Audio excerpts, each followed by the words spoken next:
અવતારિણે શ્રી સ્વામિનારાયણાય નમો નમઃ. શ્રી હરિકૃષ્ણાય નમો નમઃ.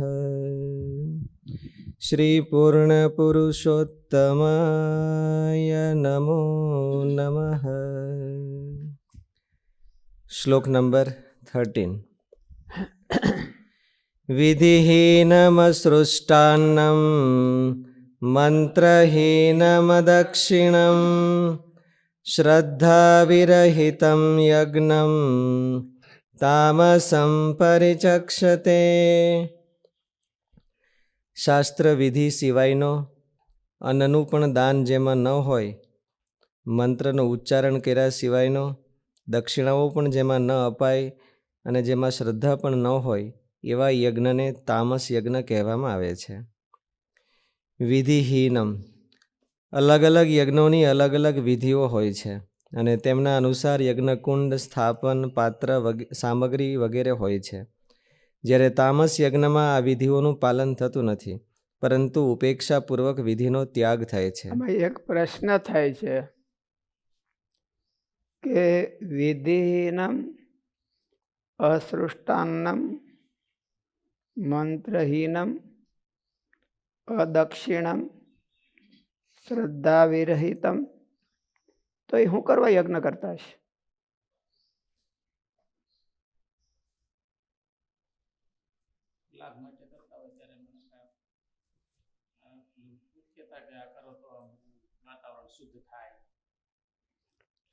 એવું તો આ ઓલું અભિસંધા હેતુ ફલમ એને રાજસ કહી દીધું. આવો યજ્ઞ શું કરવા કરતા હોય? દેખાડવા માટે.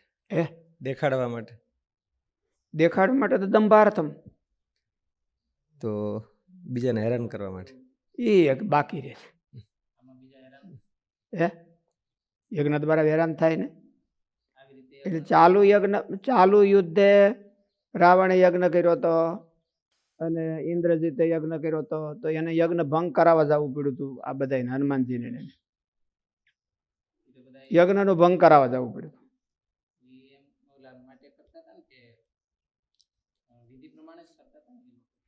એટલે વિધિ પ્રમાણે, વિધિહીનમનો અર્થ એવો છે કે કોઈ સાત્વિક વિધિ ન હોય. વિધિ પ્રમાણે તો કરતા હતા, પણ એ યજ્ઞ કેવો હતો? એનો તામસ યજ્ઞ કેવો હતો? તામસ યજ્ઞનો અર્થ શું થાય? જો દેખાડવા માટે જ કરતા હોય તો રાજસમાં કહી દીધું કે દંભાર્થમ. અને બીજું કઈ ફળને માટે કરતા હોય તોય પણ એમાં કીધું કે અભિસંધાય તું ફલમ. તો હવે બાકી શું રહ્યું? સત્વગુણમાં તો આવે નહીં, તો શું કરવા એ યજ્ઞ કરે? એ શું કરવા સારું તપ કરે? એ શું કરવા સારું કામ કરે?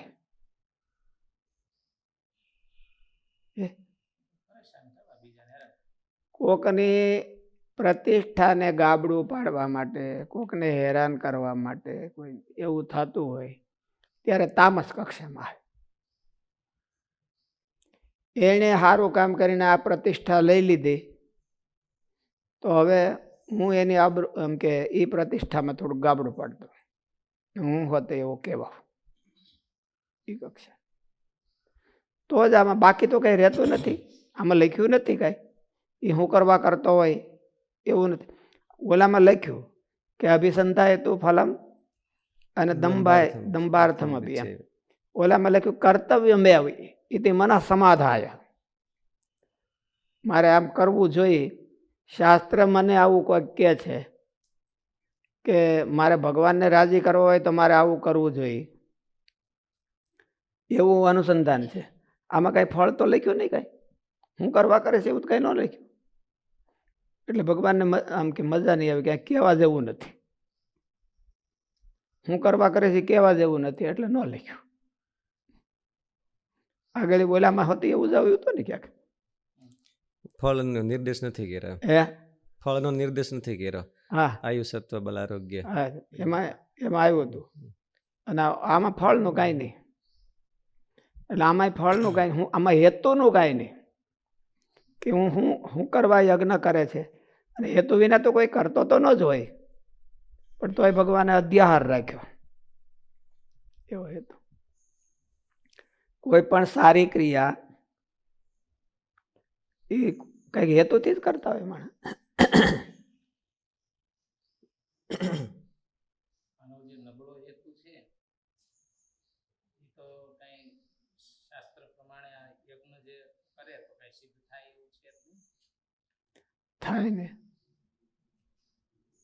થાય તો હિરણ્યકશિપુનું તપ સિદ્ધ થયું કે ન થયું?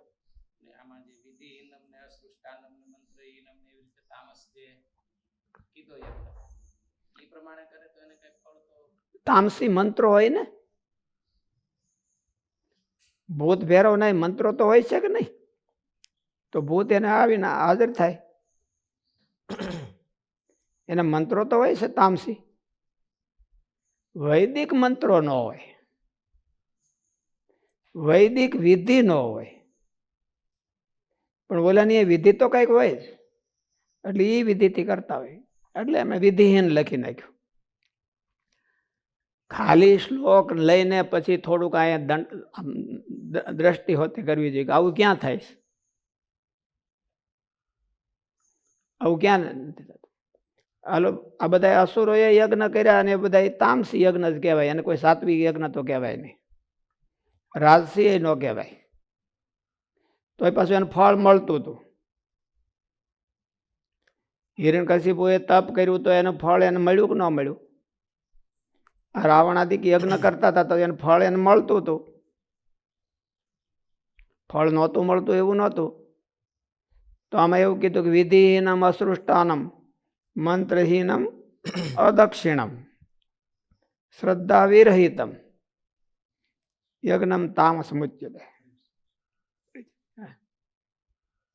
તો પછી કઈ થિંકિંગ કરવાનું કે નહીં કરવાનું, અને થિંકિંગ હરખું કરવાનું, વિરુદ્ધ થિંકિંગ નહીં. પણ આમાં શું હોઈ શકે? ગીતામાં ભગવાને કીધું તો ભગવાનનો આશય શું હોઈ શકે? ભગવાન બોલ્યા નહીં કાંઈ, અને કાંઈ પણ હેતુ વિના તો કાંઈ થાય નહીં. મંદોપી ન પ્રવર્તતે, મૂર્ખ હોય એ પણ પ્રવૃત્તિ કરે નહીં, તો શું હોઈ શકે?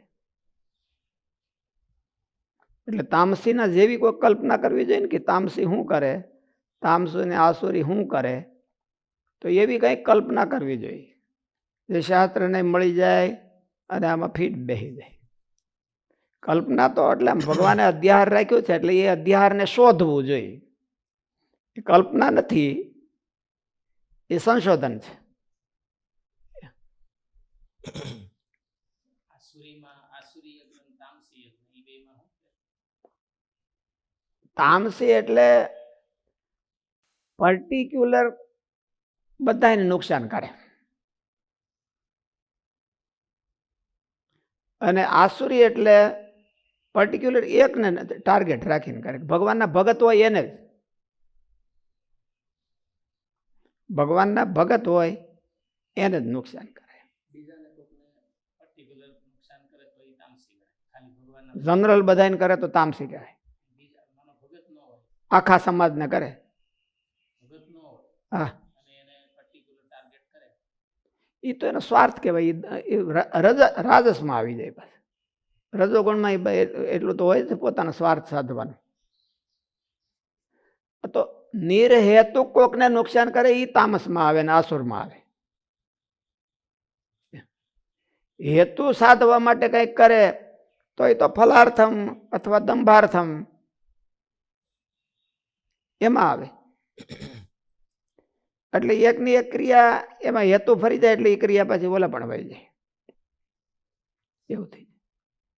એટલે અમુક અમુક જગ્યાએ ભગવાને ગીતામાં હોતે ને મહારાજે હોતે કીધું કે આ છે એ રજોગુણમાંથી આની ઉત્પત્તિ થાય છે, ક્યારેક કીધું કે તમોગુણમાંથી આની ઉત્પત્તિ થાય છે, ને લાગતું હોય કે તમોગુણમાંથી છે, ને તોય પાછું મહારાજે કીધું કે રજોગુણમાંથી થાય. એટલે રજોગુણનો સ્વભાવ પહેલા જાણવો જોઈએ. અને તમોગુણનો સ્વભાવ પહેલા જાણવો જોઈએ. તમોગુણીનો સ્વભાવ કોકને નુકસાન કરવાનો હોય, નિર્હેતુક. ઓલા જેમ ભગવાનના ભગતનો સ્વભાવ હોય કે નિર્હેતુક ભગવાનને અહેતુકીમ ભક્તિમ ઇત્થમ ભૂત ગુણો હરિ. શ્લોક છે ને બોલો હું નૈષ્ઠિ આત્મા રામશ્ચ મુનયો નિર્ગ્રંથ કુર્વન્તિ અહેતુકીમ ભક્તિ. કુર્વંતી અહેતુકીમ ભક્તિમ ઇત્થમ ભૂત ગુણો હરિ. એ જેમ નિર્હેતુક ભક્તિ કરે છે એટલે કોઈ સ્વાર્થ. નિર્હેતુક નો અર્થ નહીં પાછું ભગવાને મહારાજે તો કીધું નિર્હેતુક એટલે કે હાવ નિર્હેતુક નથી, પણ લૌકિક સ્વાર્થ. લૌકિક કોઈ ફળ મેળવવાની ઈચ્છા નથી, ભગવાનને રાજી કરવાની તો ઈચ્છા છે. એમાં નિર્હેતુક જો કરે તો તામસ, અને સહેતુક કરે કે આને જ મારે હેરાન કરવો છે. દુર્યોધનની ક્રિયા પ્રજા માટે સુખરૂપ હતી, પણ પાંડવો માટે જ એક દુઃખરૂપ. પાંડવો હેરાન થવા જોઈએ અને મારી પ્રજા સુખી થવી જોઈએ એવું તો ઈચ્છતો હતો કે પ્રજાને હોતે નિકંદન કાઢતો હતો. પ્રજાનું નતો નિકંદન કાઢતો. પેલું કિરાત ભેળા છો કે નહીં, એમાં દુર્યોધનની નીતિ આવતી હતી.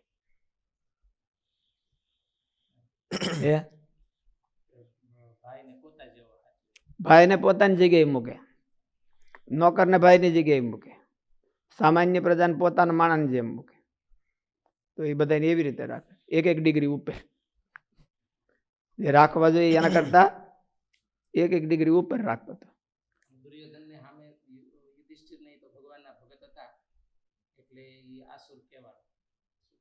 ભગત ન હોત અને બીજા ભાઈ હોત એના અને આવી રીતે દાવો હોત હો હતા, કોઈને ક્યાં નુકસાન કરતા. તો હગા હતા, પિતરાય હોત બીજા અને એને હેરાન કરતો હોત તો એમાં કઈ એ વ્યવહાર ગણાય જાય, એમાં કઈ આસુર ભાવ કે ઓલું આવે નહીં. તામસ નો ગણાય. ના ની રાજસ કહેવાય. એ તો હાંધાય બાંધે જ છે ને બધા મિલકત હાટું. મિલકત હાટું કોણ બાંધતો નથી, તો એને કોણ બધાને તામસ કહે છે. જગત પદાર્થને માટે વાહે જોટું મારવી એ તો રાજસ ભાવ કહેવાય. જગત પદાર્થની વાહે જોટું મારી રાખે તો એ તો રાજસ ભાવ કહેવાય. રાજસ્થાનથી સીધા આસુર થાય એવું. રાજસમાંથી જલ્દી, રાજસમાં જો ધ્યાન ન રાખે તો તરત જ સીધો તામસ થઈ જાય અને આસુર હોતી થઈ જાય. રાજસમાં પોતાના એક વસ્તુ હોય ને બે જણા કોમ્પિટિટર હોય કે મારે એ મેળવવી છે ને ઓલો કે મારે એ મેળવી. દાખલા તરીકે MLA ની સીટ, એટલે એમાં પછી પ્રચાર તો પોતે કરે, પછી પોતે પ્રચારમાં ન પોગે તો શું કરે, ઓલાનો દુષ્પ્રચાર કરે. ઓલાને નબળી એપ કાઢે. એમ કરતા ન પોગે તો પછી આને બહુ તીવ્ર લાગ્યું હોય તો મારી હોતું નાખે. એટલે હકીકતમાં તો એનો હેતુ તો રાજસ ભાવનો હતો, પણ એમાંથી તામસમાં વયો ગયો. એટલે એમાં ઓલાને મારી નાખવો એ એને પર્ટિક્યુલર ટાર્ગેટ નથી. એનો ટાર્ગેટ તો શું છે, સીટનો. સીટનું છે. ઓલાનું કાંઈ જો સીટમાં એ જો આડો ન આવતો હોય તેને કાંઈ ઓલું ન કરે, અને આ ક્યાંય આડા ન આવતા હોય તોય ઓલાને કરે તો આસુર. પાંડવો દુર્યોધનને હું આડા આવતા હતા, બીજી કઈ એની રીતે કોઈ આડા નહોતા આવતા, એ જેમ આડા આવતા તેવી રીતે. પણ ઓલાનો રાઈટ જ હતો અને સમાજ એને વધારે પ્રાયોરિટી આપતા હતા, એટલે દુર્યોધનને પ્રોબ્લેમ થયો. એટલે નુકસાન કરવાનો હોય ને કોઈ પર્ટિક્યુલર એમાં ભગવાનના ભક્તને પર્ટિક્યુલરને નુકસાન કરવાનું હોય તો એ આસુરમાં આવે. ઓલ ઓવર બધાને કોઈ એની ક્રિયા સહજ એવી હોય તામસીની કે બધાને નુકસાન થાય, કોઈને સારું ન થાય, એના હાથે કોઈનું સારું ન થાય તો એ તામસી. એ સારું કરવા જાય તોય ન થાય તો એ તામસી કહેવાય. લાભાર્થમ દંભાર્થમ તો રાજ. કર્તવ્ય મેં મન સમાધાય, મારે આમ કરવું જોઈએ, અને એમાંય પાછું ગુપ્ત છે કે બીજાના હારા માટે કરવું જોઈએ. મારે આમ કરવું જોઈએ તો પોતાને રોટલો જોતો હોય, મારે ભાઈ પૈસા જોતા હોય, મારે નોકરી કરવી જોઈએ, તો એ કાંઈ એને સાત્વિક ન કહેવાય. મારે પૈસા જોતા હોય તો મારે નોકરી કરવી જોઈએ, મારે ધંધો કરવો જોઈએ, તો એ એમાં અધ્યાહાર એ છે કે બીજાના માટે કંઈક મારે કરવું જોઈએ. તો જનરલ બીજાના માટે હોય તો એ સત્વગુણ, પણ મારે કોઈ ભગતને માટે કંઈક કરવું જોઈએ તો એ ભગત. કુટુંબ માટે કરે તો રાજ. તો હાવ કરે છે ને ઓલે કુતરા કાબરા હોતે કરે છે, તો એ મત કઈ ભગત થોડો થઈ ગયો. હવે કાંઈ કોઈ પોતાના માટે કમાતું નથી, બીજાના માટે જ કમાય છે, પણ ભગવાનના ભગત માટે નહીં એટલું નક્કી કરીને રખે ને ભગવાનના ભગતને માટે કાંઈક વ્યૂ જાય આમાંથી, તો એનું ધ્યાન રાખે. ઘરવાળાને જ ઝાઝો ઢગલો થવો જોઈએ, વધે એટલું છોકરાને અને વધે એટલું પાછું બીજા હાડા હાટું ભાઈને નહીં.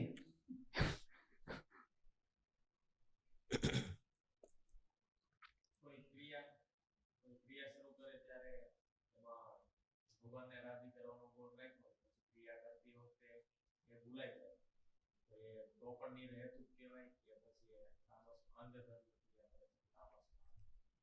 વચ્ચેથી ભૂલાઈ જાય તો કાંઈ વાંધો નહીં, પણ એનું ફળ છે એ એને જવું જોઈએ.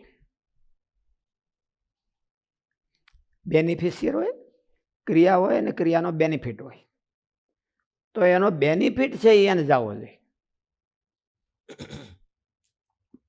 થાળ કરી છે ને વચ્ચે ભૂલાઈ ગયું, હું કોને હાટું કરું છું, પછી થાળ કરીને આપણે એકલા ઉહડી જઈએ તો વાંધો, પણ બીજાના માટે આપણે કરીએ છીએ તો એનો બેનિફિટ છે એ બીજાને જવો જોઈએ. એમાં એક શોર્ટ આઈટમ છે, બધાને પૂરું નથી થાય એમ,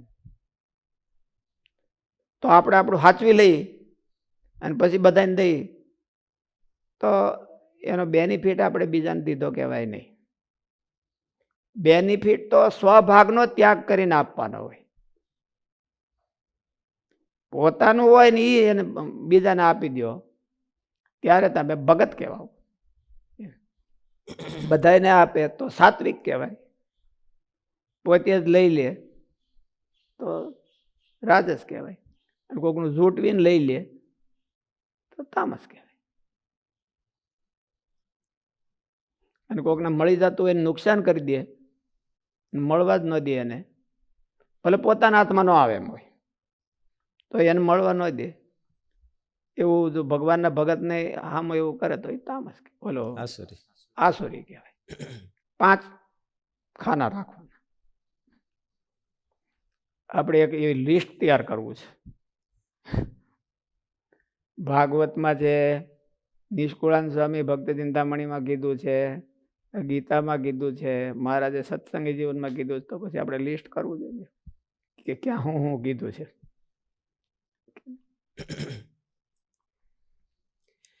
વિધિહીનમ. અલગ અલગ યજ્ઞોની અલગ અલગ વિધિઓ હોય છે અને તેમના અનુસાર યજ્ઞકુંડ સ્થાપન. ભગવાને વિધિહીનમ કીધું અને દેખાય છે તો વિધિવાળું, આસુરીના યજ્ઞ અને તામસી યજ્ઞ વિધિવાળા દેખાય તો પછી અર્થ શું કરવો? વૈદિક વિધિ ન હોય, વૈદિક વિધિ ન હોય, તામસી વિધિ કરે છે. વિધિ એનો અર્થ સાત્વિક વિધિ ન હોય. મહારાજ કે આપણા આશ્રિતોએ સાત્વિક યજ્ઞ કરવા. કદાચ ભાઈ એમ કે વૈદિક વિધિને ફોલો કરતા હોય તો એનો આશય ઓલો હોય આસુરી, તો એ અવૈદિક જ કહેવાય. અવૈદિક જ કહેવાય.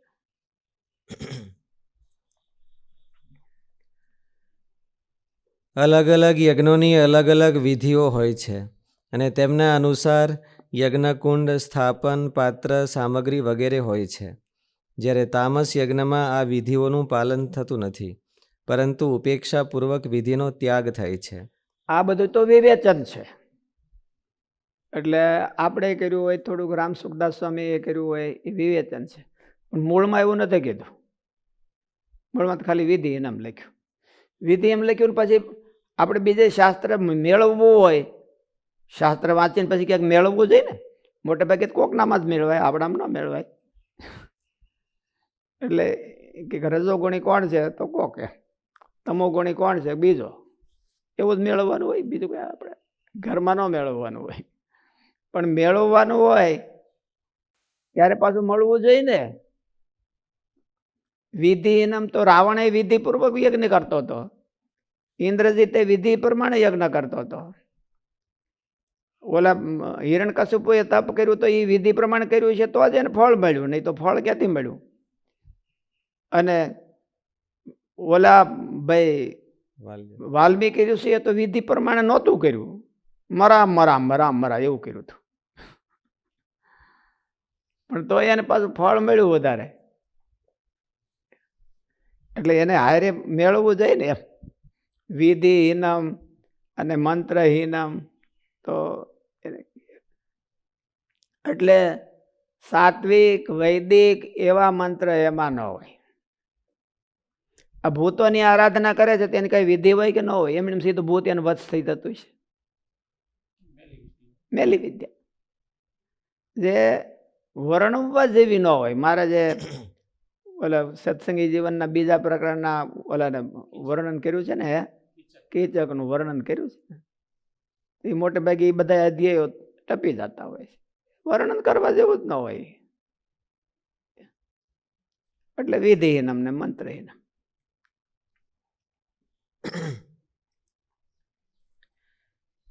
અસૃષ્ટાન્નમ, તામસ મનુષ્યો જે દ્રવ્ય યજ્ઞ કરે છે તેમાં બ્રાહ્મણ વગેરેને અન્નદાન નથી આપવામાં આવતું. તામસ મનુષ્યનો એવો ભાવ રહે છે કે મફતમાં રોટલા મળવાથી તેઓ આળસુ થઈ જશે, કામ ધંધો નહીં કરે. પછી ઉદારતા બતાવે કે પોતાને સુધારક બતાવે કે એને એમ દઈ તો આપણે એનું બગાડીએ છીએ બ્રાહ્મણ. મંત્રહીનમ, વેદોમાં અને વેદાનુકૂળ શાસ્ત્રોમાં કહેલા મંત્રોથી જ દ્રવ્ય યજ્ઞ કરવામાં આવે છે. મંત્રાધીન દેવતાને ગણવામાં આવે છે. પરંતુ તામસ મનુષ્યો પ્રણીત યજ્ઞમાં વૈદિક તથા શાસ્ત્રીય મંત્રોનું યથાર્થ પાલન નથી થતું. કારણ કે તામસ પુરુષોને એ ભાવ રહે છે કે આહુતિ જ મહત્વની છે. આહુતિ આપવા માત્રથી યજ્ઞ થઈ જાય છે, પરંતુ એવું નથી હોતું.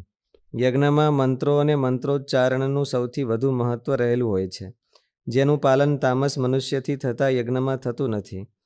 તેઓ માને છે કે આહુતિ આપવાથી સુગંધ થઈ જાય છે, ગંદા પરમાણુ નષ્ટ થઈ જાય છે, પછી મંત્રોની શી જરૂર છે વગેરે. અદક્ષિણમ, તામસ યજ્ઞમાં બ્રાહ્મણોને દક્ષિણા આપીને ખુશ કરવામાં નથી આવતા. તામસી મનુષ્યોને બ્રાહ્મણ જાતિ પ્રત્યે ઘણું કરીને દ્વેષ હોય છે.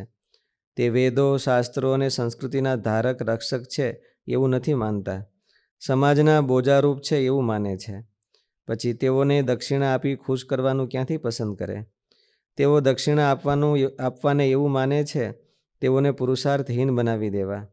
બ્રાહ્મણોને દક્ષિણા ન આપતા પોતાનો યજ્ઞ દૂષિત થાય છે અને પોતે કર્તવ્ય ચૂકીને પ્રમાદી બને છે, એ તેઓ ભૂલી જાય છે. શ્રદ્ધા વિરહિતમ યજ્ઞમ તામસમ પરિચક્ષતે, ઘણું કરીને તામસી મનુષ્યોમાં યજ્ઞ પ્રવૃત્તિની પ્રેરણા દ્વેષ, બીજાનું નુકસાન કરવું વગેરેથી થતી હોય છે. શાસ્ત્ર ઉપરની શ્રદ્ધા તેનું પ્રેરક તત્વ નથી હોતું. ઉલટું તેઓ એવું માને છે કે ઘી, અન્ન, ચોખા વગેરે મનુષ્યના કામની ચીજો અગ્નિમાં વ્યર્થ બાળી દેવી એના કરતાં ગરીબોને આપી દેવી ઘણી ઉચિત ગણાય. આ તો બિલકુલ મૂર્ખતા ગણાય. છતાંય વિદ્વેષ વગેરેથી કરાવીના રહેતા નથી.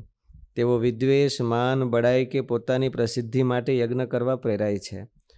તેઓને શાસ્ત્રો પર, શાસ્ત્રોક્ત મંત્રો પર અને પારલૌકિક ફળ પર શ્રદ્ધા વિશ્વાસ નથી હોતા, કારણ કે તેઓમાં અતિ મૂઢતા હોય છે, પોતાની અક્કલ હોતી નથી અને બીજાના સમજવા તૈયાર હોતા નથી. આવા કર્મોનું ફળ અધો ગચ્છન્તિ તામસાહ અધઃપતન હોય છે. માટે આવા યજ્ઞોમાં કર્તા, જ્ઞાન, ક્રિયા, શાસ્ત્ર વગેરે સાત્વિક હશે તો તે યજ્ઞ સાત્વિક થશે, રાજસ હશે તો તે રાજસ થશે અને તામસ હશે તો યજ્ઞ તામસ થઈ જશે. જે વ્યક્તિ જેવો હોય, જેવી રુચિ હોય એવો યજ્ઞ કરે. એ કરે. શ્લોક નંબર 14. દેવદ્વિજ ગુરુ પ્રાજ્ઞા પૂજનમ શૌચમાર્જવમ બ્રહ્મચર્યમહિંસા ચ શારીરમ તપ ઉચ્યતે. દેવતા, બ્રાહ્મણ, ગુરુ અને 3 પ્રકારના તપ કેવા છે કે સાત્વિક, રાજસ અને તામસ. એના પેલા 3 પ્રકાર એના બીજા કરે છે કે એક શારીરિક તપ, એક વાણીનું તપ અને એક મનનું તપ. આ 3 તપ ને એના પછી શારીરિક તપના 3 પ્રકાર, વાચિક તપના 3 પ્રકાર અને માનસિક તપના 3 પ્રકાર. એટલે કુલ કેટલા થયા? 9 3 12. 9 થયા. 9 પ્રકારના તપ છે. આપણે હમણાં ચાતુર્માસ આવે છે ને, દેવતા, બ્રાહ્મણ, ગુરુ અને પ્રાજ્ઞ, સાધુજનો વગેરેનું પૂજન કરવું, પવિત્રતા રાખવી, સરળતા, બ્રહ્મચર્ય અને અહિંસા, આ શરીર સંબંધી, શરીર સાધ્ય તપ કહેવાય છે. આમાં આપણે તપ કરી છે એનું તો ક્યાંય નામ જ આવ્યું નહીં.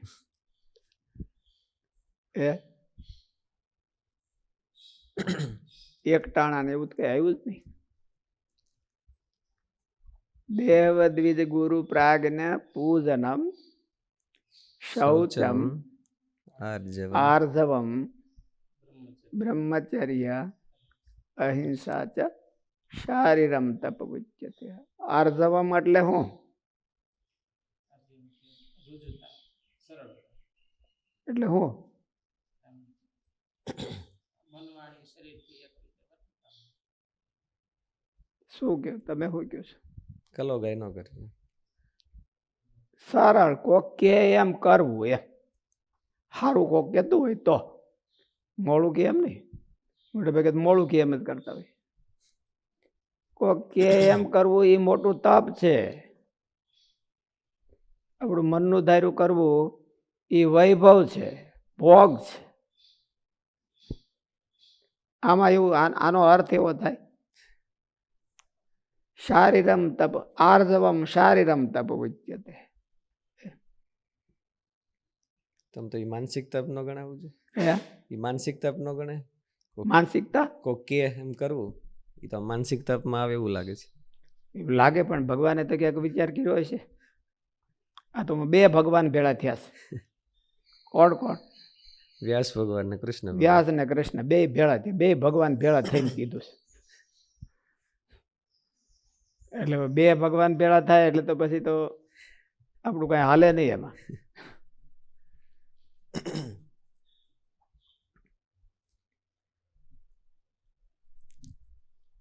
હવે સાત્વિક વગેરે તપ બતાવવા માટે પ્રથમ તો શારીરિક, માનસિક અને વાચિક એવા 3 પ્રકારના તપ બતાવીને પછી તેમાં એકમાં સાત્વિક, રાજસ, તામસ પ્રકારો બતાવી રહ્યા છે. દેવદ્વિજ ગુરુ પ્રાજ્ઞ પૂજનમ. પૂજનનું તાત્પર્ય અહીં દેવ, બ્રાહ્મણ, ગુરુ અને પ્રાજ્ઞ પુરુષોની સમીપે તેમને યોગ્ય એવું શાસ્ત્ર સંમત આચરણ કરવાનું હોય તે કરવું એ અર્થમાં છે. એને અનુરૂપ એની અનુવૃત્તિ પાળવી, કે એને રિસ્પેક્ટ આપવું, અંતઃકરણથી રિસ્પેક્ટ આપવું, એમ કે પ્રમાણિકતાથી રિસ્પેક્ટ આપવું. એક શારીરિક તપ છે. જેમ શાસ્ત્રીજી મહારાજના પ્રસંગમાં આવે છે કે સ્વામીએ કીધું કે મારે વધારે ભણવાની ઈચ્છા છે. તો નારાયણદાસ સ્વામીએ તો ખાલી એટલું જ અનિચ્છા દર્શાવી કે ભાઈ અમને તેમ કે તમે કથા સાંભળાવો છો અમને, લ્યો તમે તો તમારે તો ભણવાની ઈચ્છા છે એટલે હું કાંઈ કોઈ ના નથી પાડતો કાંઈ. તો સ્વામીએ મૂકી દીધું. એ તપ કહેવાય. મૂકવું એ કેટલું બધું કઠણ છે. ઓલું ઉપવાસ કરવો એટલો બધો કઠણ ન હોય, પણ પોતાનું મનનું ધાર્યું મૂકી દેવું અને એવા મહાપુરુષ કે અને મનનું ધાર્યું મૂકી દેવું, તો શારીરમ તપ ઉચ્યતે એવું કીધું. એને હકીકતમાં તો તમે કહો છો ને મનનું કહેવાય, પણ તોય આમાં લખ્યું શારીર. એને અનુરૂપ થઈને રહેવું. દેવ દ્વિજ ગુરુ પ્રાજ્ઞ પૂજનમ, એટલે ગુરુમાં મા બાપ હોતે આવી જાય. મા બાપ ભગવાનના ભગત હોવા જોઈએ. પછી આ છોકરો ભગત હોય ને મા બાપ ભગત ન હોય તો એને ભક્તિ કરવાની ના પડે. તારે જવું નહીં સાધુ ભાઈ, તો સાધુડા તો નવરા છે, તો પછી શું કરવું? એવું નહીં. એને અનુરૂપ થઈને, એટલે હારા હોય, હારી વ્યક્તિ હોય, એવી રીતે ગુરુ હોતે એવું જ હોય. ગુરુ કુંડાળા કાઢતા હોય અને બફાકિયા મારતા હોય, તો પછી હવે એને વાહા કેમ કરીને આમ જવું?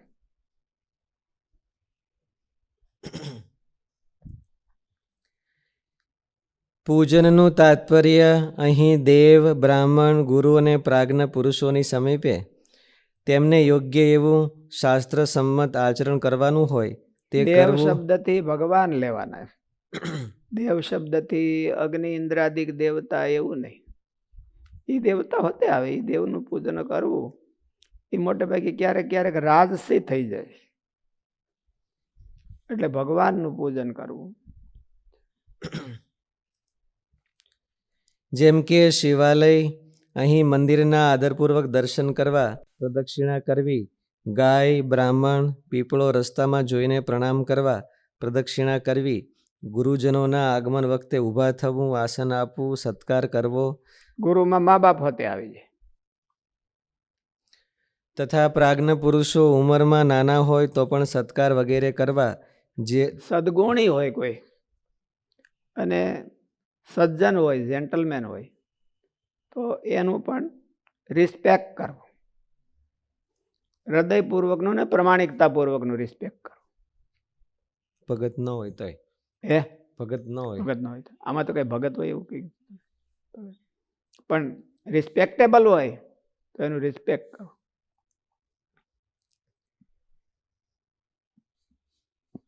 પ્રાજ્ઞ પુરુષો ઉંમરમાં નાના હોય તો પણ સત્કાર વગેરે કરવા તેવું જેમ જેને ઘટે તેમ પૂજન કરવાના અર્થમાં દેવ દ્વિજ ગુરુ પ્રાજ્ઞ પૂજનમ છે. અહીં દેવ શબ્દ મુખ્યત્વે ઈષ્ટદેવના રૂપમાં છે. તેમાં પણ વેદમાં મુખ્ય પ્રસિદ્ધ વિષ્ણુ, શિવ, ગણપતિ, પાર્વતી અને સૂર્ય આ દેવોનું યથા યોગ્ય રીતે અને સમયે પૂજન કરવું. બીજા પણ દેવો છે, તેનું યોગ્ય સમયે અને રીતથી પૂજન કરવું એ શારીર તપ જ ગણાય છે. આ દેવોનું શાસ્ત્રની મર્યાદા સુરક્ષિત રાખવા માટે પોતાનું કર્તવ્ય સમજીને નિષ્કામ ભાવથી એમનું પૂજન કરવું એ તપ ગણવામાં આવ્યું છે. દ્વિજ, દ્વિજ શબ્દ બ્રાહ્મણ, ક્ષત્રિય અને વૈશ્ય એ ત્રણેયનો વાચક છે, પરંતુ અહીં પૂજનનો વિષય હોવાથી એને કેવળ બ્રાહ્મણનો જ વાચક માનવો પડશે, ક્ષત્રિય અને વૈશ્ય માટે નહીં. જેમના દ્વારા આપણને શિક્ષણ પ્રાપ્ત થાય છે એવા આપણા આચાર્યો, ગુરુઓ, ભણાવવાવાળા અધ્યાપક તથા વડીલોને ગુરુ ગણવામાં આવે છે. તેઓની આજ્ઞાનું પાલન કરવું, તેઓની સેવા કરવી અને તેઓની પ્રસન્નતા કરવી તથા સન્માન ગૌરવ વધારવું તે તેની પૂજા કરવી એમ કહેવાય છે. એનું ગૌરવ વધારવું તો એની પૂજા કરી કહેવાય.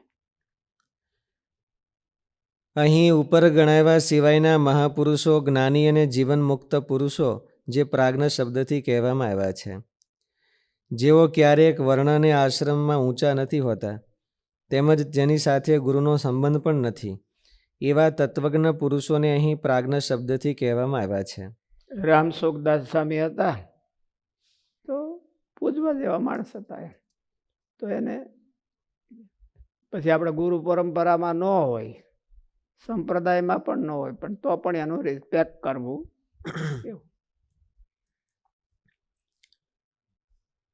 એવા તત્વજ્ઞ મહાપુરુષોને અહીં પ્રાજ્ઞ શબ્દથી કહેવામાં આવ્યા છે. એવા જીવન મુક્તોના વચનોનો, સિદ્ધાંતોનો આદર કરતા રહીને તેના અનુસાર પોતાનું જીવન બનાવવું એ જ વાસ્તવમાં તેનું પૂજન છે. વાસ્તવમાં દેખવામાં આવે તો દ્વિજ અને ગુરુ તો સાંસારિક દ્રષ્ટિએ આદરણીય છે, પૂજનીય છે, પણ પ્રાજ્ઞ પુરુષો તો અધ્યાત્મ દ્રષ્ટિએ આદરણીય, પૂજનીય છે. આથી આવા જીવન મુક્તોનો હૃદયથી આદર કરવો જોઈએ અને હૃદયનો આદર જ વાસ્તવિક પૂજન છે. શૌચમ.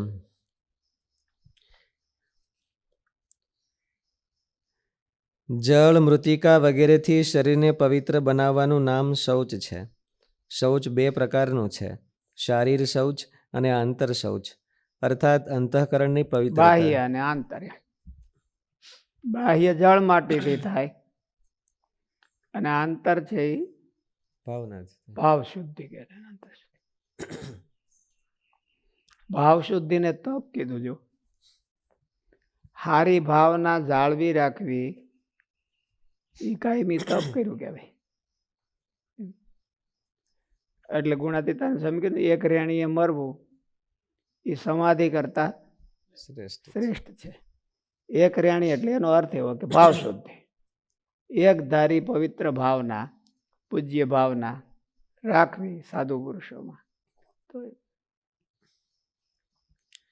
જળ, મૃતિકા વગેરેથી શરીરને પવિત્ર બનાવવાનું નામ શૌચ એક છે. ધારી રાખવી ને કોઈમાં આમાં એવું કીધું ગુણાતીતાન સ્વામી, એક ધારી ભાવના રાખવી. એ વચ્ચેથી કંઈક ગડબડ નીકળે તો પછી શું કરવું? આપણે કોઈ મહાપુરુષ છે પછી એમ ગડબડ નીકળી તો અને ભાવના ગણપતિ મહાપુરુષમાં કાંઈ ભાવનામાં હે મહાપુરુષમાં. ભાવનામાં કે મહાપુરુષમાં? મહાપુરુષમાં ગડબડ નીકળે. અને ભાવના એક ધારી રાખવાની કીધી તો શું કરવું એમ? પછી ન રાખીએ. હે પછી ન રાખીએ. પછી ન રાખ તો એક ધારી તૂટી જાય. એક ધારી હારી રાખીએ. હારા મહાપુરુષોમાં એક ધારી, આવા ગડબડિયા મહાપુરુષોમાં નહીં એમ. એટલે એ ગડબડિયા મહાપુરુષો એને અગાઉથી જ જાણી રાખવાના કે આમાં નીકળવાનું છે ગડબડિયા. એટલે એવું હોતે થોડુંક હોય. મારે કીધું નજીકથી જોવે તો દેખાય. જળ, મૃતિકા વગેરેથી શરીરને પવિત્ર બનાવવાનું નામ શૌચ છે. શૌચ બે પ્રકારનું હોય છે, શારીર શૌચ અને આંતર શૌચ, અર્થાત અંતઃકરણની પવિત્રતા. અહીં શારીર તપ વિભાગમાં હોવાથી તીર્થ સ્નાન વગેરેમાં શરીરને કષ્ટના રૂપમાં લેવાનું હોવાથી શારીરમ તપ ઉચ્યતે એવું કીધું છે. એટલે શૌચ તો બે પ્રકારનું છે, આંતર ને બાહ્ય. બાહ્ય એટલે શારીર શૌચ. એટલે અહીંયા શારીર શૌચ જ એક ગણવું પડશે. શારીરિક શુદ્ધિથી અંતઃકરણની શુદ્ધિ થાય છે. શૌચાત સ્વાંગ જુગુપ્સા પરેર સંસર્ગ. શૌચનું ફળ સ્વાંગ જુગુપ્સા બતાવવામાં આવ્યું છે. આ શરીરમાં એટલી બધી ગંદકી સતત ઝરી રહી છે કે તેમને સાફ કર્યા જ કરો તો પણ તે અપવિત્ર ને અપવિત્ર જ રહે છે. એ આ થોડું કોમ્પ્લિકેટેડ છે. યોગ સૂત્રમાં કીધું ને, શૌચનું ફળ શું? સ્વાંગ જુગુપ્સા અને પરેહી અસંસર્ગ. એટલે માણસો પરેહી અસંસર્ગ જ જાજુ રાખે. સ્વાંગ જુગુપ્સા એમાં આવતી નથી. પણ પહેલું ફળ તો સ્વાંગ જુગુપ્સા કીધી. સ્વાંગ જુગુપ્સા એટલે પોતાનો અનાદર. એટલે શૌચનો એનો ઈરાદો ભગવાનનું આમ કે તાત્પર્ય શૌચ પાછળ આ શરીરનો કંટાળો આવવો. ગમે એટલું ધોવે ધફોવે તો એ પાછું તરત જ એની મિનિટે અપવિત્ર થઈ જાય. હજી ત્યાં ધોઈ ન રહ્યો હોય પૂરું શરીરને એમ, ત્યાં એની મિનિટે અપવિત્ર થઈ જાય. એવું આ શરીરનો સ્વભાવ છે. એટલે અને પવિત્રતા પણ બહુ જરૂરી છે કે ધાર્મિક કાર્ય કે બધા આ કાર્યો કરવા માટે પવિત્ર તો રાખવું પડે. એટલે પવિત્ર રાખીને થાકી જાય તો થતું નથી. એટલે એને એનો કંટાળો આવવો જોઈએ કે આના જેવું બીજું કોઈ નકારું નથી. આના જેવું કોઈ નકારું નથી એવું. એટલે ઓલો સુખદેવજી જનક રાજા પાસે ગયા હતા દીક્ષા લેવા. ત્યારે એને કીધું હતું ને, પરીક્ષા કરી હતી કે જાઓ તમને દીક્ષા આપીએ પણ તમે એક કામ કરો, પહેલા કે આ જગતમાં નકારામાં નકારી વસ્તુ હોય તમે લઈ આવો. કોઈક હારામાં હારી હોય તો લઈ આવવાની વાત હોય તો બરાબર છે, પણ આ તો સુખદેવ ને જનક એની બેની પરીક્ષા હતી એટલે એવું કીધું એને. એટલે એમ કે નકારામાં નકારી વસ્તુ લઈ આવો. એટલે સુખદેવજી ઉપડ્યા, ગેટ બહાર નીકળ્યા હતા તો એકાદો પથ્થર પડ્યો હોય છે. એને એમ થયું કે આ પથ્થરને ઉપાડું. સાઈડમાં પડ્યો હોય છે, નકામો નડતો હોય છે બધાને. એટલે કે આ પથ્થરને ઉપાડો. તો પથ્થર બોલ્યો કે મને શું કરવું પડે? એટલે કે તું નકામો છે? હું નકામો નથી, હું તો બિલ્ડિંગના પાયામાં રહીને આખું બિલ્ડિંગને ધારણ કરું છું.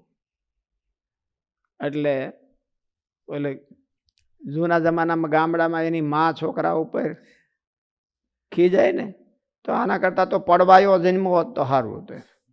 પડવાયો એટલે શું ખબર? ઘંટીના બે પડ હોય. કોઠીની નીચે પાણા મૂકે. પેલા અનાજની કોઠી ભરતા ને, એટલે કોઠી હાવ નીચે તળિયે ન મુકાય તો કંઈક વાંધો આવતો હોય છે, એટલે પછી પાણા મૂકે નીચે, એટલે એને પડવાયો કહેવાય. એટલે કે તો કામમાં તો આવત કોઠીને એમ પથરો જન્મ્યો હતો, એટલે એ કામનો છે એમ કહેવાને. એટલે એને પથરાએ સુખદેવજીને જવાબ આપી દીધો. કચરો પડ્યો તો આ બધું બહુ ઝાઝા બધા એને મળ્યા. પછી એમ થયું કે આ તો બધા આમાં જવાબ દે કે અમે કામના, અમે કામના, અમે કામના. એટલે એને એવું કીધું, એને જોયું તો કૂતરાનો મળ પડ્યો હતો, માણસનો મળ પડ્યો છે. એને એમ થયું કે આને બીજા કંઈક સાધનમાં લઈને જનક રાજા, આનેથી બધા છેટા જ હાલે છે, આ નકામું છે. તો એને લેવા ગયો તો એને ફતે જવાબ દીધો કે ભાઈ મને નકામું શું કારણ દે? હું તો ખાતર થયું હોય તો ત્યાં મોલ બહુ જામી પડે છે. પછી એને જ કીધું મળે કે ભાઈ મારી આ દશા કોને કરી ખબર છે? હું તો બહુ સારો દૂધ પાક ને કેરીનો રસ ને એ બધું હતું, પણ મારી આ દશા કરનારો આ તારું શરીર છે. એટલે એ એના જેવું બીજું જો કાંઈ ભગવાનના ભજનમાં કામ ન આવે અને ભગવાનની સેવામાં કામ ન આવે તો એના જેવું કોઈ નકામું છે નહીં. એટલે સુખદેવજી ગયા કે એવું ખબર મને સમજાઈ ગયું એમ. એને જઈને સીધું જનક રાજાને દંડવત કર્યા, સાષ્ટાંગ પ્રણામ કર્યા. એટલે જનક રાજા આમ તો ગુરુ હતા એટલે તો વાંધો નહોતો ભાઈ, પણ તોય જનક રાજાને મનમાં સંકોચ થયો, ભાઈ મારે દંડવત ક્યાં જોઈ છે? મારે તો નકામો પદાર્થ જોઈએ. દંડવત તમે કરો તો ઠીક નહીં, તમે સંન્યાસી મહારાજ છો અને હું ગ્રહસ્થ છું, એટલે ઠીક નહીં. પણ કે મેં કીધું એનું શું કામ, કીધું એનું શું થયું? એટલે કે લઈ આવ્યો ને કે ક્યાં? એટલે કે આ તમારે આગળ મૂક્યું એ. એટલે જનક રાજા કે મારે તમને એ સમજાવવું હતું, બીજું કાંઈ નહીં. સાધુ થયા પહેલા સમજાવી દેવું. સાધુ થયા પહેલા આમ, કારણ કે સાધુ થાય પછી તો આનો મહિમા જ વધવાનો હોય, પૂજવાનું ને રસોઈ દેવાનું ને એ બધું આને એક્સેપ્ટ કરવાનું હોય, ગ્રહણ કરવાનું. એટલે પહેલા જો મહિમા સમજાઈ ગયો ને પછી રેર ઠેઠ લગી તો વાંધો નહીં. એટલે જનક રાજા કે દીક્ષા લીધા પહેલા તમે કાંઈક સમજશો, પછી તો સમજશો નહીં કાંઈ. દીક્ષા લીધા પછી સમજે. સદગુણ સ્વામી સમજાવતા હોય તો એને ખબર, આપણે તો કઈ અનુભવ નહીં. દીક્ષા લીધા પછી તો તમે કઈ સમજશો નહીં, એટલે પેલા સમજો કે. એટલે જનક રાજા એવું કીધું, નકામામાં નકામું. એનો કંટાળો આવવો જોઈએ. શરીરનો કંટાળો લાવવા માટે જુગુપ્સા એટલે હું ઘૃણા થવી જોઈએ. કેની? પોતાના શરીરની ઘૃણા થવી જોઈએ. બહુ પવિત્ર રહેતા હોય એને કોની થાય? અડી જતો ને મને, અડી જતો ને મને. વાતે સાચી, એને પાછું બીજી વાર નાવવું પડે એટલે રાખવી પડે, પણ ઘૃણા ન કરવી એની એમ. ઘૃણા કરવા જેવું તો પોતાનું શરીર છે.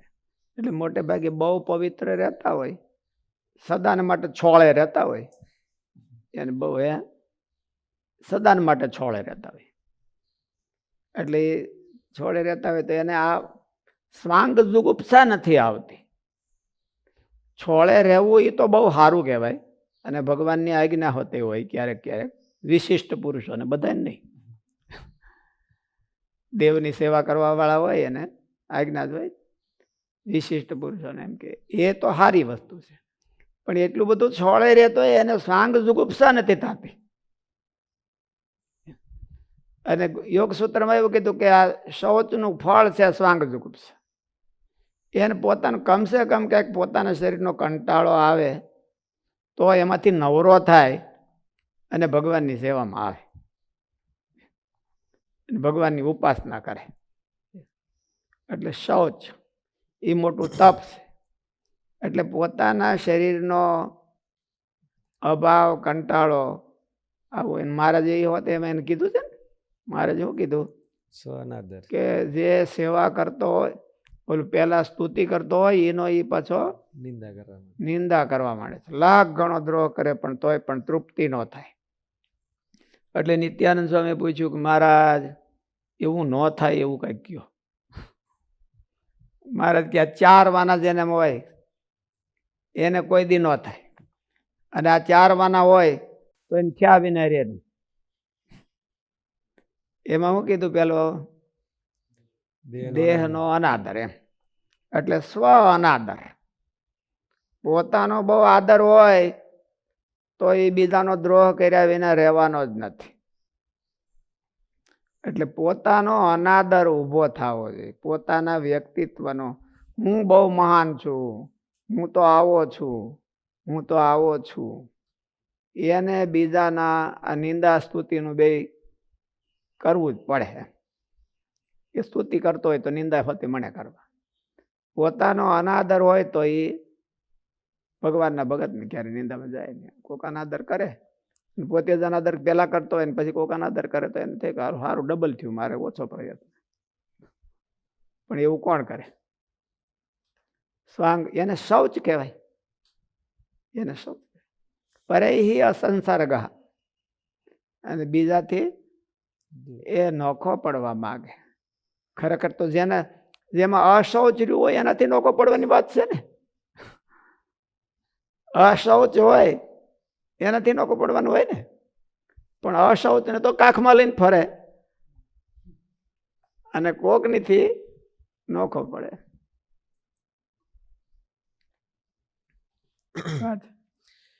શૌચનું ફળ સ્વાંગ જુગુપ્સા બતાવવામાં આવ્યું છે.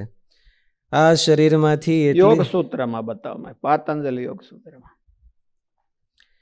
આ શરીરમાંથી એટલી બધી ગંદકી સતત ઝરી રહી છે કે તેમને સાફ કર્યા જ કરો તો પણ તે અપવિત્ર ને અપવિત્ર જ રહે છે. થોડી વાર પણ દેવની પૂજા કરવાની યોગ્યતા રહે તેવી પવિત્રતા નિભાવી શકતું નથી. પરંતુ વાસ્તવિકતાના સાક્ષાત્કારના અભાવે અને અતિ મોહને લઈને તે અતિ વહાલું અને સૌંદર્યયુક્ત દેખાય છે, પણ તેની ગંદકી અને ભ્રષ્ટપણું દેખાતું નથી.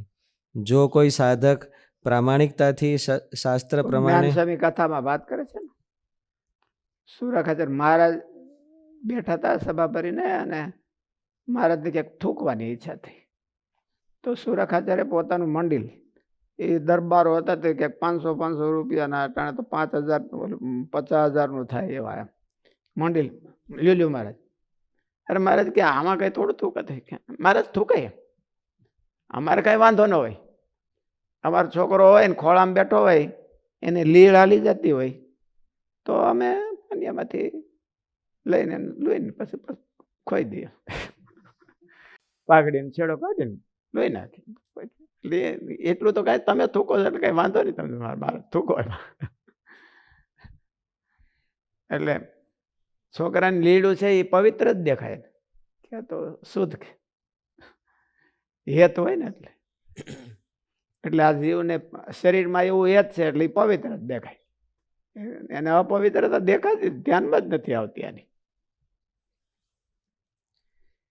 થોડી વાર પણ એટલે વ્યાસ યોગ સૂત્રમાં લખ્યું કે પરેહી અસંસર્ગ. પરેહી નો તાત્પર્ય શું? અશૌચથી. અશૌચવાન હોય એનાથી અસંસર્ગ થવું છે. તો અશૌચવાન તો સંતાઈ કરતા મોટું આ છે, એનાથી નોખું તો પડાતું નથી. શૌચનું તાત્પર્ય આનાથી નોખું પડવું ગંદકીથી. થોડી વાર અને એ મોટું તપ છે. થોડી વાર પણ દેવની પૂજા કરવાની યોગ્યતા રહે તેવી પવિત્રતા નિભાવી શકતું નથી, પરંતુ વાસ્તવિકતાના સાક્ષાત્કારના અભાવે અને અતિ મોહને લઈને તે અતિ વહાલું અને સૌંદર્યયુક્ત દેખાય છે. મહારાજ સુરા ખાચરને કાન બતાવ્યો હતો ને તો ઉલટી મળતી થવાય, કાનને ઊંધો કરીને બતાવ્યો હતો. પરંતુ વાસ્તવિકતાના સાક્ષાત્કારના અભાવે અને અતિ મોહને લઈને તે અતિ વહાલું અને સૌંદર્યયુક્ત દેખાય છે, પણ તેની ગંદકી અને ભ્રષ્ટપણું દેખાતું નથી. જો કોઈ સાધક પ્રામાણિકતાથી શાસ્ત્ર પ્રમાણે શૌચ વ્રત પાળવાનો આગ્રહ રાખે તો તેને શરીરની ગંદકી અને ભ્રષ્ટપણાનો માનસમાં સાક્ષાત્કાર થાય છે. આ શરીરને રાત દિવસ સાફ કરીએ છીએ, છતાં પણ એમાંથી મળ, મૂત્ર, પરસેવો, નાકનો કફ, આંખના ચીપડા, કાનનો મેલ, લાળ, થૂંક વગેરે સતત ઉત્પન્ન થયા જ કરે છે. આ શરીર નખ, હાડકાં, માંસ, મજ્જા, મળ વગેરે મલિન અને અપવિત્ર ચીજોનો ભંડારો છે. જો ચિક્કાર ભરેલું હોય તો પણ તેને એકવાર સાફ કરતાં ખાલી થઈ જશે, પણ શરીર એવું નથી. તે તો ખાલી ન કરો ત્યાં નવી ગંદકીથી છલવા માંડે છે. આ ચામડાના થેલામાં તોલા ભાર પણ કોઈ શુદ્ધ, પવિત્ર કે નિર્મળ અને સુગંધયુક્ત વસ્તુ નથી. કેવળ મળમૂત્ર અને એવી બીજી ગંદકી પેદા કરવાની ફેક્ટરી છે, મશીન છે. એવી એની વાસ્તવિકતાનું જ્ઞાન જો સાધકને થઈ જાય તો શરીર તેને પોતાનાથી જુદું, તો એને પોતાને કોઈ દી પૂજ્ય મનાય નહીં કે મને પૂજવા જેવો હું છું, એવું એને ન થાય કોઈ દિવસ. એટલે જનક રાજાએ પેલા દીક્ષા લીધા પહેલા કીધું કે તમે પહેલા ક્યાંક સાક્ષાત્કાર કરો, દીક્ષા લીધા પછી કાંઈ નહીં થાય. તો સુખદેવજીની એની વાત છે, આપણે તો કઈ આ ઇતિહાસોની વાતો છે. એવી એની વાસ્તવિકતાનું જ્ઞાન જો સાધકને થઈ જાય તો શરીર તેને પોતાનાથી જુદું અને પર વસ્તુ ભાસવા લાગે અને પોતાનામાં કોઈ ગુણનું અભિમાન ધારતો નથી, ઉલટો શરીરથી અલગ રહેવા મથે છે. શૌચનું ફળ સ્વાંગ જુગુપ્સા ખૂબ જ માર્મિક શબ્દ છે. શ્રીજી મહારાજ કહે છે, આ જીવને શિશ્ન અને ઉદરને વિશે જે આસક્તિ છે તે જ અસત પુરુષપણું છે. અને અંગ શબ્દ પ્રયોગ એ બંનેને માટે પણ ક્યારેક ક્યારેક પ્રયોગ થયો છે. અંગ શબ્દ અને અંગ શબ્દ પ્રયોગ એ બંનેને માટે પણ ક્યારેક ક્યારેક પ્રયોગ થયો છે. અંગ આને જ કહેવાય એમ, સ્વાંગ જુગુપ્સામાં. સ્વાંગ જુગુપ્સા એટલે શિસ્ન, એને અંગ કે ને, શિસ્નનું વર્ણન કરતા હોય તો એના અંગમાં આમ થયું. એટલે સ્વાંગ જુગુપ્સા એટલે એની તો જુગુપ્સા થવી જોઈએ એમ. અને પેટને હોતે અંગ કહેવામાં આવે છે. અને પેટના પાછા અનેક અર્થો છે. પેટ એટલે પોતાનું સ્ટમચ, પેટ એટલે છોકરા, પેટ એટલે ઘરવાળું, પેટ એટલે શિષ્યો, એ બધા પેટ કહેવાય. કોઈનું પૂગે અને પેટ પૂગે. ગુરુને પાઠ ભણાવવો હોય તો કોણ ભણાવી શકે? નકર પાઠ દેવા જ શીખ્યા હોય તો એને કોણ ભણાવી શકે? શિષ્ય જ ભણાવે. શિષ્યો જો હિંમતબાજ હોય તો ગુરુને પાઠ ભણાવી શકે. નમાલા કંગાલ શિષ્યો હોય તો ગુરુને પાઠ ન ભણાવી શકે. તમે નમાલા છો કે કંગાલ, ઓલો હિંમતબાજ છો? પાઠ ભણાવો કે ન કઈ?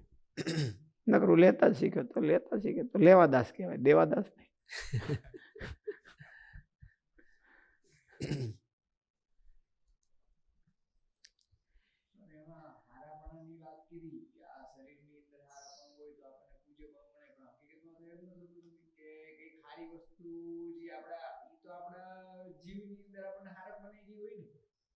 મારામાં ગુણ છે, સપોઝ કે કોઈનામાં ગુણ હોય તો એના અંદરથી જીવ દેખાતો હોય ને, શરીરથી તો મીન્સ કેન્દ્ર સ્થાન તો જીવ રહ્યું ને એમ. એટલે તમારો પ્રશ્ન હું સમજાણો નહીં મને. શું કહેવાનું? પ્રશ્ન શું કર્યો? એમ કીધું ને તમે કે શરીરને પૂજવા જેવું નથી, કારણ કે શરીર તો અપવિત્ર છે, પણ ગુણ બધા છે એ તો જીવમાં રહ્યા છે ને, ગુણને આધારે લોકો પૂજતા હોય છે. તો ગુણને આધારે તો જીવને રિસ્પેક્ટ દેવાનું. પણ શરીરને શું કરવા દેવાનું? મોટે ભાગે તો શરીર એ જ હું એમ માનીને કરતા હોય. જીવને કોણ ઓળખે? જીવને કઈ નોખો કોઈ ઓળખતા નથી. એટલે જે બધા રિસ્પેક્ટ, પોતાનું રિસ્પેક્ટ માને છે એ કોનું માને છે? શરીરને જીવ બે એક માનીને કરે છે. એટલે તેને શરીરને જ પ્રાધાન્ય આપ્યું કહેવાય, એને જીવને પ્રાધાન્ય નથી આપ્યું. જીવને નોખો કોઈ સમજી જ નથી શકતા. અને જીવને નોખો સમજે તો રિસ્પેક્ટ દેવાની જરૂર જ નથી એને કોઈને. જીવને તો કોઈ રિસ્પેક્ટ, કોઈ હાર પહેરાવી નથી શકતું, ગળામાંથી હાર કાઢી નથી શકતું, એટલે એને તો કોઈ રિસ્પેક્ટ દેવાની જરૂર નથી. એટલે શરીરને પોતે પોતાનું રૂપ શરીર માનીને જ આ બધા ટંટા થતા હોય છે. શ્રીજી મહારાજ કહે છે કે આ જીવને શિશ્ન અને ઉદરની વિશે જે આસક્તિ છે તે જ અસત પુરુષપણું છે. અને અંગ શબ્દ પ્રયોગ એ બંનેને માટે પણ ક્યારેક ક્યારેક થાય છે. વળી પુત્ર પરિવાર પણ અંગના માણસોથી ઓળખાય છે. અંગના માણસો છે, આ અમારા અંગના માણસો છે. એટલે હું અંગત માણસ, એના હગા એકદમ ક્લોઝ, એ બધા અંગના માણસો છે. તો એકદમ સંસારમાં તો એકદમ ક્લોઝ ઘરવાળા ને છોકરાઓ ને એ જ હોય, એટલે એના અંગના માણસો કહેવાય. એને ડૂબાડે તો એ જ ડૂબાડે, બીજું કોઈ ડૂબાડી ન શકે. છેક ત્યાં સુધી કે સત્સંગમાં કોઈ સદ્ગુણને પોતાનું અંગ તરીકે માનતા હોઈએ છીએ તો પણ તે બધામાં માણસને જુગુપ્સા ઊભી થવી જોઈએ. બહુ સરસ, એટલું બધું વેદક છે. સર્વતો મુખમ અલ્પમ એવું સૂત્રને કીધું હોય છે. પોતે પોતાનું અંગ માન્યું કે મારે સેવા કરવી, તો એ પોતાને એને બહુ એનાથી પોતાને ઊંચો માને કે પોતાને નીચો માને? ઊંચો માને ને. તો એવું કીધું કે સાંગ જુગુપ છે. પોતાને થોડીક એને પોતાનું અંગ હોય તો એને થોડું કમ માનતા શીખવું જોઈએ, કે મારામાં અધૂરાય છે, કે પછી એને પૂરો માની લે. અંગ તો હરખું નહોતું હોય તોય પૂરો માની લે. એટલે એમાં અધૂરાય માનવી, એમ પોતાનું અંગ એની જુગુપ્સા થવી જોઈએ. પોતાનું અંગ એની બહુ એને રિસ્પેક્ટેબલ ન માનવું કે હું બહુ સારો. અંગને માને તો કઈ વાંધો નહીં, સત્સંગમાં અંગ હોય એને રિસ્પેક્ટેબલ, પણ પોતે એને બદલે હું પોતે માની લે એમ. એટલે પોતાની પ્રકૃતિને મહારાજે ત્યાગ કરવાનો, બદલાવવાનો કીધો. ત્યાગ કરવાનો તો કઈ થઈ શકતો નથી પ્રકૃતિનો, પણ એને બદલાવવાનો કીધો છે. તો એમાં ન્યા હોતી કીધું કે એને શાંત હોય એને ચંચળ થવું, ચંચળ હોય એને શાંત થવું, એવું કીધું. શું કરવા? શાંત પ્રકૃતિ હારી કે ચંચળ પ્રકૃતિ હારી? બદલાવે એ હારી. એમ બદલાવે તો હારી, એની પકડી રાખે તો નહીં હારી.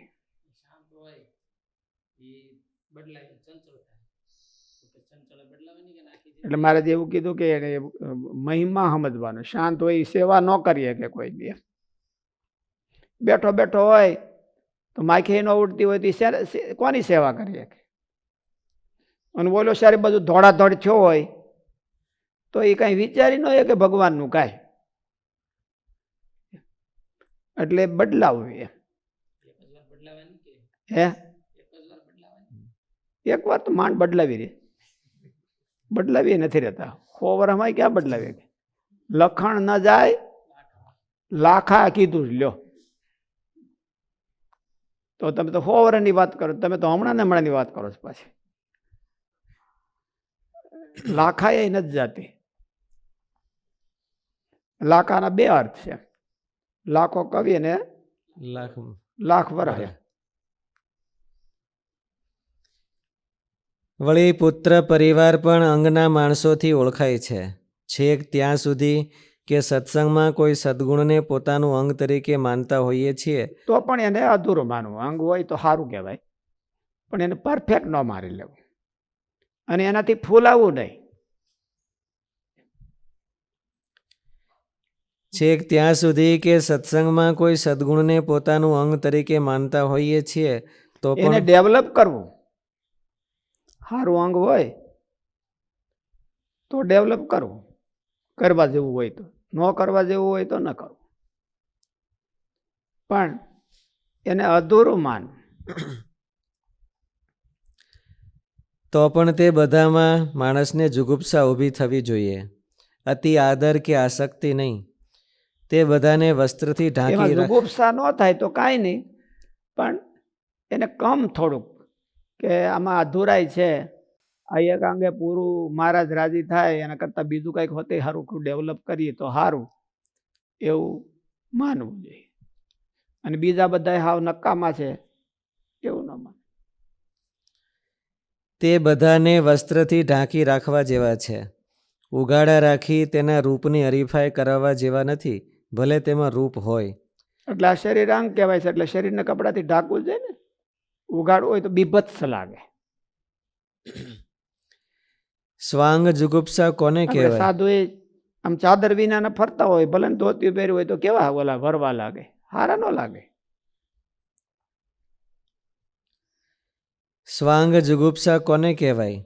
આ ભગવાનનો માર્ગ છે અને તેના એક અંગ રૂપે શરીરને સ્વીકારવામાં આવ્યું છે, અને તેનું ફળ સ્વાંગ જુગુપ્સા સાધકને ખૂબ જરૂરી છે. માટે મુમુક્ષુએ તેમાં ઊંડું વિચારીને સ્વાંગ જુગુપ્સા એટલે શું હવળો અર્થ લેવો એમ. સ્વાંગ જુગુપ્સા પરૈહિ અસંસર્ગ એ શૌચસ્ય ફલમ. શૌચાત સ્વાંગ જુગુપ્સા સ્વાંગ જુગુપ્સા પરેરસ પરૈહિ અસંસર્ગ, એવું એનું ફળ આપ્યું છે. શૌચ કરે, શૌચ રાખે, શૌચ ધર્મનું પાલન કરે તો એને આવું ફળ આવે છે, જો શાસ્ત્ર પ્રમાણે કરે તો.